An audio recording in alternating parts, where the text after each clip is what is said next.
Good afternoon. County Executive Rich Fitzgerald here with Health Department Director Dr. Deborah Bogan doing our weekly update on the coronavirus pandemic. I'm going to start off with really a little bit of history because I think it tells where we're going, where we've been, and where we need to go. When we saw these cases start to really climb in late March, and the system was basically shut down, much of our economy, much of the operations. We did a really good job here in Allegheny County in southwestern Pennsylvania of keeping our numbers low and doing much better than other parts of the country in wearing our masks, social distancing, working at home, staying at home, et cetera, et cetera. Did so well that we were one of the earliest ones to come out into the green phase in early June. At that time, we saw a change.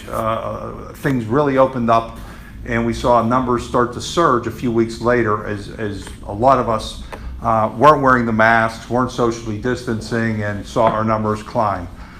In late June, after 3 weeks of that, Dr. Bogan and her team issued some more restrictions and more importantly, some warnings that we really need to get back to wearing our masks, doing all the things we had done to successfully deal with the pandemic. And over the last month, again, we've risen to the occasion, risen to the challenge, and we've seen our numbers start to stabilize and even start to come down. We're approaching that 5% level that we were consistently under in April and May and early June. We're entering another phase that's going to be very challenging for all of us, and that's the opening of schools. Schools at the K through 12 level as well at the university level. In fact, our universities are starting to come back now. We see some of the students that are beginning to come back to their dormitories, to their student housing, and this is where we really need our students to step up and to do the things that we know we all need to do. We need our students to wear our masks. We need to know that we do the social distancing, and quite frankly, the socialization that goes on, we've got to do it responsibly. Porch parties and backyard parties and front yard parties, we're starting to see some numbers that are climbing a little bit there. And if we want to keep our universities and activities open, if we want to keep our schools open, it's really going to be all of us are challenging, our teachers, our professors, our staff, our kindergarten students up through our university students, to all continue to do the things we know we have to do if we're going to keep our numbers low and we're going to keep as much of our activities and our economy open as we can. So it's incumbent upon all of us over these next few weeks as we reach this very challenging period, as students leave their home more often and come back to their buildings and their school activities and the things that are happening. So we really want to make sure everybody is wearing their masks, keeping as distant as they can, and acting responsibly so we can continue to make the success that we have seen over these last few weeks. So with that, let me turn it over to Dr. Bogan to update us on where we are this week.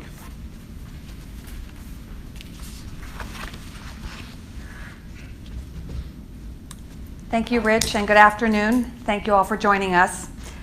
I am so pleased to report that for 4 of the last 5 days, the number of new cases we reported here each day was below 100. As the number of new cases climbed, we pulled staff from different programs at the health department, trained them, and put them to work conducting case investigation and contact tracing. And we were able to send those employees back to their normal jobs this week, which is great. Thank you to everyone at the health department and our volunteers from the Department of Human Services, the Pennsylvania Department of Health, the National Guard, the Medical Reserve Corps, and others who helped us during those times. We could not have stayed on top of our cases and contacts without all of your help. And thank you to every person who picked up the phone call from the health department and answered our questions. I know it can be scary or intimidating to tell us about your symptoms, if you've been to the hospital, the places you've visited, and the people you've been close to. But it is extremely important in helping us control the spread of the virus. And close contacts, those people we called, thank you for following our instructions and staying home in quarantine. I know that it's very hard to stay home for 14 days. I also want people to know that Allegheny County has resources available, whether through the health department, the Department of Human Services, or any of the many great community partners we have that help us people facing challenges because of sickness, isolation, or quarantine.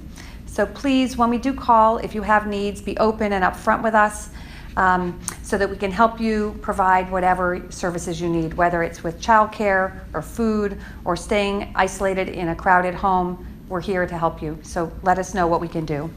Our health professionals are trained to get the help you need. We do continue to monitor the places and activities reported by our new cases. They are reporting fewer outings overall, which I hope means that our message to stay home and limit trips out to essentials is sticking with people. The number of new cases reporting going to or working at bars and restaurants has dropped by half. Parties have dropped a little bit, and it's now about even with bars and restaurants. I need you all to be safe when you're celebrating with friends and family. I have heard too many stories from around the country about the entire families getting sick and some loved ones dying from backyard barbecues and from graduation parties. We also need to stay safe at weddings and funerals. Those numbers have increased. And some cases continue to report visiting gyms and fitness centers and playing sports. Out-of-state travel appears to be on the decline as well, and no one location has double-digit figures of where they visited. The Health Department's COVID field response team continues to address complaints and visit food establishments around our county. They have been very busy. In just 2 weeks, the team has visited 742 establishments, and 87% of them were following all of the rules and are listed in green on our website. Staff not wearing or properly wearing face coverings continues to be the most common area food establishments need to address. I've also shared in the past some of the metrics that the Health Department uses to assess the spread of the virus in our community and the effectiveness of public health measures in place. So we look at the positivity rate. And about 56,000 people were tested for COVID-19 in Allegheny County in July, and more than 5,000 of those tested positive, for a positivity rate of about 9%. But if you compare the first half of July to the second half of July, we did see a decline in the positivity rate from about 9 to 7.5%. And that is great, but we as a community must strive to get this rate even lower and stay below 5% like we were back in June. The lower the rate, the more comfortable people will feel about going out in our community. We also look at the amount of testing for a decline in the number of new cases and for our cases to be below the state's threshold of 50 per 100,000 individuals.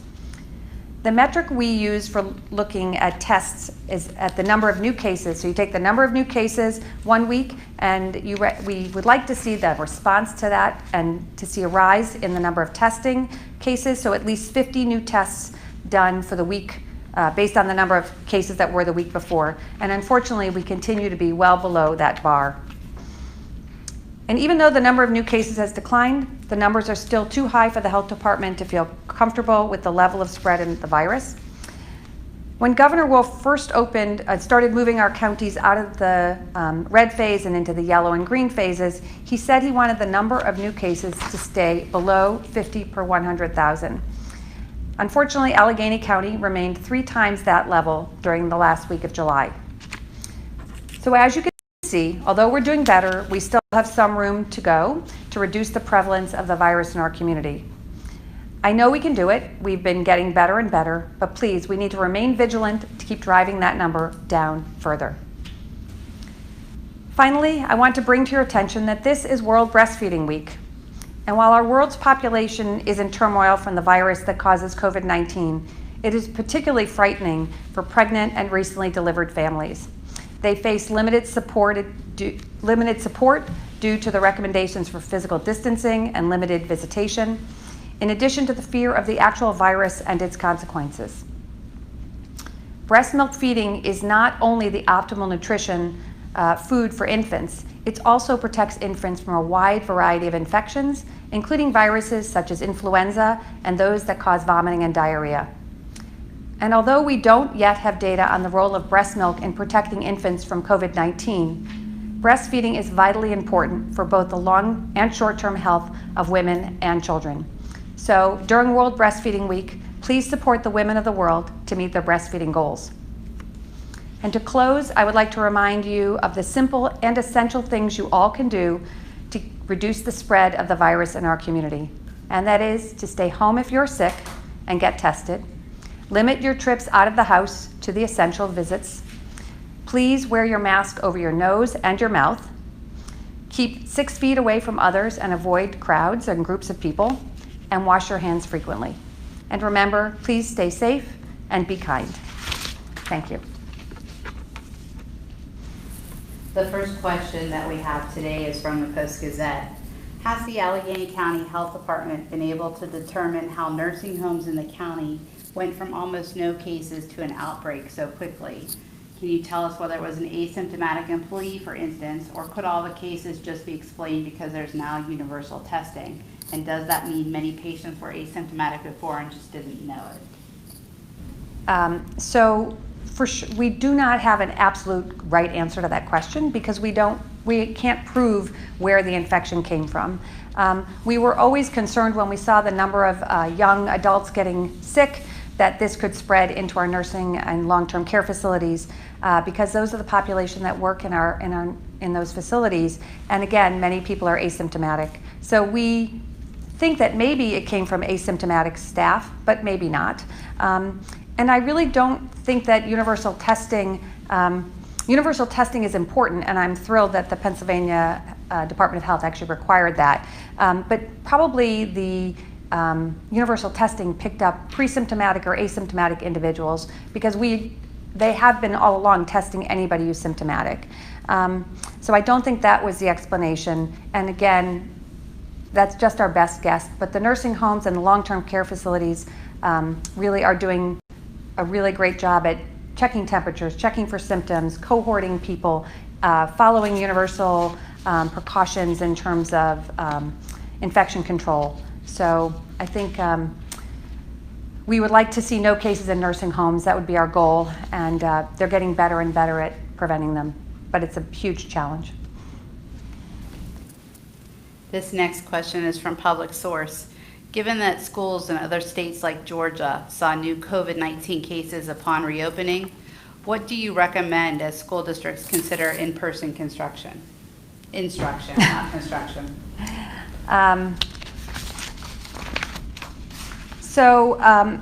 schools, this is a huge challenge. We've talked about it last week and the week before.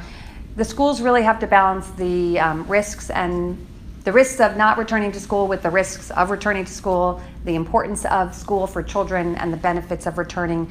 And those are really hard challenges. And I know the schools are working extremely hard to put together individual plans that work for them and their communities. And each superintendent and their school boards know those schools better, know them best. That's their home and their work. And we continue to work and advise with them. But I sort of lost my train of thought there. The schools are a huge challenge. Sorry about that. This next question is from KDKA Television. Could you talk a little bit about flu season and why doctors are recommending getting flu shots earlier this year? There is an NPR article about that action being recommended to help prevent overwhelming the hospitals with flu cases this fall, while they're also dealing with COVID. And then a related question, will we be seeing more drive-through flu shots this year due to the pandemic? Well, thank you for the opportunity to talk about something other than COVID. So flu is actually really an important topic, and I'm glad you brought it up this time of year because we're about a month away from when flu vaccines will arrive in our community. And I did look up some statistics on flu just to remind myself of the enormous impact that flu has on our communities each year. So the CDC reported that from October 1st of 2019 through April 4th of 2020, there were between 39 and 56 million flu illnesses in the United States. And there were between 24,000 and 62,000 deaths related to influenza in the United States. And in Allegheny County alone last year, we had over 200 hospitalizations and 15 deaths from flu. And the year before, we had 29 deaths. So flu is a very important fall and winter illness that we all need to pay attention to. And the flu vaccine is our best way at preventing the spread of that in our community. The challenge is that many of the symptoms of COVID-19 look very similar to those of influenza, and it will be really helpful if our entire county would go and get vaccinated this year, so that we can, again, reduce the risk of flu and reduce the number of people who look like they have influenza-like illness and may or may not have COVID. So again, since people are working from home this year, many people, it may be you have to go to a different place than you're used to getting your flu vaccine, but you should go to your doctor's office, to your local pharmacy, to any drive-up center that has it. If your work is offering it, please, I encourage you all to go get your flu vaccine this year.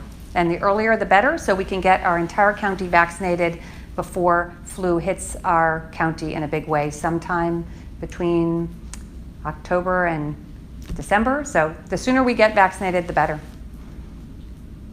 This next question is from WTAE.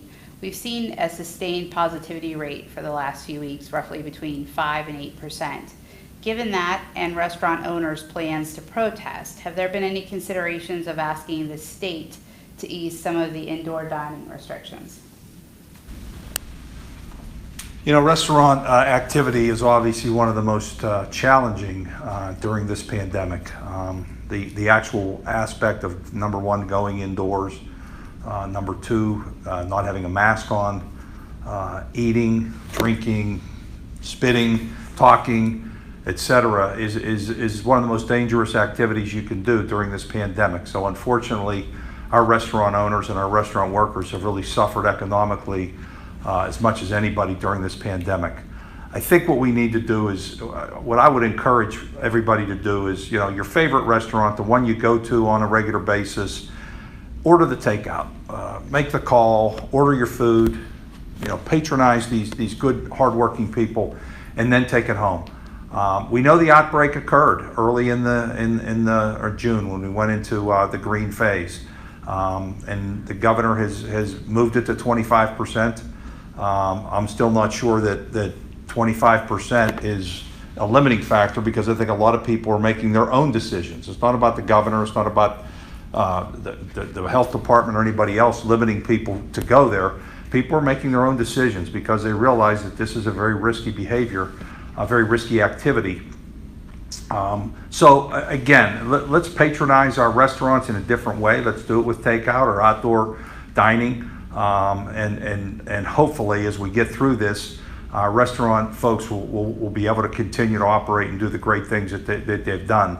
But we've seen success by reducing it, and as we now enter into a very risky endeavor, as we all go back to school from all levels, to add two uncertainties into the numbers that could potentially rise and be risky, is very difficult. So at this point, I think the governor has been right on where he needs to be. We understand that it's challenging, and again, we encourage people to continue to patronize their restaurants, but do it in a safer way than has been done in the past. This follow-up question for Dr. Bogan. Does the Allegheny County Health Department have any response to that threat from a public health perspective? So from the restaurants, you know, I look at our numbers over the last 6 weeks, and our data were really showing us at the end of June that restaurants and bars were sort of the source of most common by an order of magnitude of where people were visiting.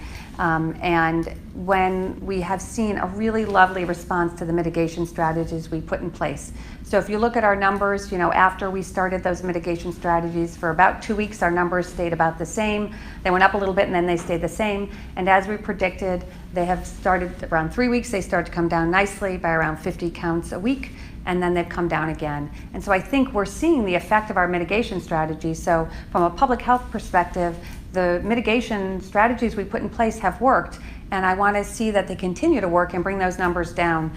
So from a public health standpoint, I support the governor's orders, and I support the orders that we put in place. I think they've been very effective. That previous question was from the Tribune Review. I apologize for not announcing that. The next question is from WPXI. Do you view the recent drop in positivity rates as a sign that community spread is not as prevalent compared to 2 weeks ago? We still have significant community spread, and we know that because when we call our cases, many of them do not know where they got their infection from. And again, that is one of the ways to tell you have community spread, is people can't identify the source of their infection. And again, we're still, our positivity rate remains well above that 5% at this point. So yes, we still have lots of community spread. This next question is from WESA. In the daily COVID-19 updates, reports often include results from tests conducted 2 or 3 weeks prior. Most places that perform testing say their patients get results in a matter of days. Where are these backlogs or lags coming from, and which entities are more likely to take weeks to submit results to the county? So you're right, there's a sort of a range. We see some tests come back very quickly, and those tend to be from our local hospital laboratories. They're coming back in a day or two. The tests that we use for curative for our federally qualified health centers are coming back in 2 to 3 and at most 4 days, depending on the weekend. It's really the large national laboratories that are servicing the entire country that are challenged in returning those labs very late. And again, that is a national problem, not a local problem, because again, they're servicing states like Florida and Texas that are having huge surges and huge amount of testing, and they have a backlog. So that's where that is coming from. This next question is from WTAE. Can asymptomatic people get tested right now, and is that something that you recommend? Right now in our county, asymptomatic people who are close contacts of a case should get tested. And those are the CDC recommendations. I know that at the beginning of July, when we were seeing a lot of cases, I encouraged everybody to go get tested, asymptomatic if you are worried. At this point, our testing capacity is still not where I'd like it to be. And so I ask those to use the prioritization of if you're symptomatic, that's our first priority. If you are a contact of a close contact of a known case, that's our second priority. Then asymptomatic and what I call the worried but no clear exposure, that would be our lowest exposure. So we are our lower recommendation. And we have a guidance out on our website that walks through that prioritization. I hope that our testing capacity will increase in the near future, and that people who are worried that they could have it can get tested, but right now we just don't have that capacity here. This next question is from the Post-Gazette. Has Manor Care or any other nursing home that is seeing a new surge in virus cases asked for help from the county, or has the county offered to send in any type of help, and if so, how is the county helping? So the Allegheny County Health Department reaches out to any long-term care facility with a case. But I think what's most important is to know that the state put in place a new resource called the Regional Response Health Collaborative Program, which they refer to as RICP. It's been an incredibly helpful resource. They basically are supporting our healthcare facilities, AHN and UPMC, to serve as experts and to provide resources for our long-term care facilities. And they do things like provide best practice, they do on-site visits, they help with PPE, they help with testing, and that resource has been incredibly helpful. And yes, the long-term care facilities have reached out and received services from that group. And again, it's a wonderful newly available, I think, I'm trying to remember exactly when it started, but it's been a great resource for our long-term care facilities. And we work with that team as well. This next question is from Public Source. Earlier this week, Dr. Deborah Birx recommended household members wear a mask at home in areas that are experiencing COVID surges. While the numbers in the county have dropped, they are still significantly higher than in May and June. What are your thoughts on that recommendation? So I believe that Dr. Birx's comments were really directed at people living in multi-generational households and those with high risk, living with high-risk individuals, and in cases where there was, a rise in cases. So there has been a long-standing recommendation that if you have somebody who is in your home who is particularly high risk, to be very careful and to consider wearing masks when you're near that person, especially if you've just, if you're worried you could have it or you're a high-risk worker. So I completely agree with her comments, again, related to the specifics in which she meant them. This next question is from WESA. Could you tell us how long it takes a case investigator to reach out to someone with a positive test result, and how long does it take for contact tracing to begin? So case investigation, the case is assigned right away when it comes into the health department. That's usually within a couple of hours. And then the case investigator who it's assigned to calls as soon as they can. Our goal is that people be called within a few hours of us finding out. Sometimes it's a little bit longer than that. Again, during our surge, it was a little bit longer. And then sometimes it's really hard to reach the case, so you try reaching them, and once you reach them and you conduct the case investigation, you get their list of contacts. And that list of contacts is supplied then to our contact tracing team. And again, as soon as those names are entered, we try to reach out to them. But again, our goal is within 24 hours of it being entered that it be addressed. And again, sometimes we can't reach those contacts, and we try up to 3 times to reach all of our contacts. This next question is from the Post-Gazette. Though the county's case counts have leveled off and fallen a bit, they still are significantly higher than the counts in the spring. Will the county have to put in place additional restrictions to truly drive these down, or are we going to have to accept that we're going to have hundreds of new cases each week, particularly as we head into the fall? I think I addressed this a little bit earlier in that, we have seen a really nice, steady response. You really can't look at numbers by day because there's a lot of variability and noise in the data. But if you look at like at a 2-week block, you'll see we went from, on average, about 250 cases a week down to about 175 to 150, and now it's down, around 100. And if we continue to do all the things that we've talked about, and we as a community stay vigilant, we should see those numbers continue to go down. And so I don't think we need to do anything special or particular different. We just need to keep doing what we're doing. Wear our masks whenever you're out, wear them properly, wash your hands, keep physically distanced from people. Those are really the things that have worked across the world and can work here if we continue to do that. So at this point, I just expect those numbers to keep dropping very slowly over the next couple of weeks if we stay at it. This next question is from Public Source.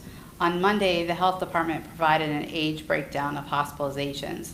Can you provide any update on this by race? And are there trends that the county has seen in race and hospitalizations?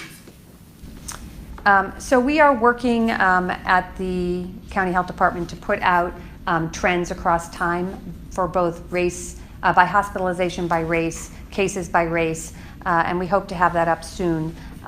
We definitely did see, if you look at the month of July and you look at the time surge, the time in the sort of peak cases that we were seeing, we definitely saw an increasing disparity between our Black community and our white community in the number of cases and the number of hospitalizations by rate. That is the number of cases per 100,000 individuals.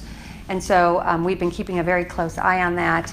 And again, we hope to have all those data up on our website in the very near future. We'll let you know when we do. This question is from WESA. You previously answered a question about lag time for testing, which can be several weeks.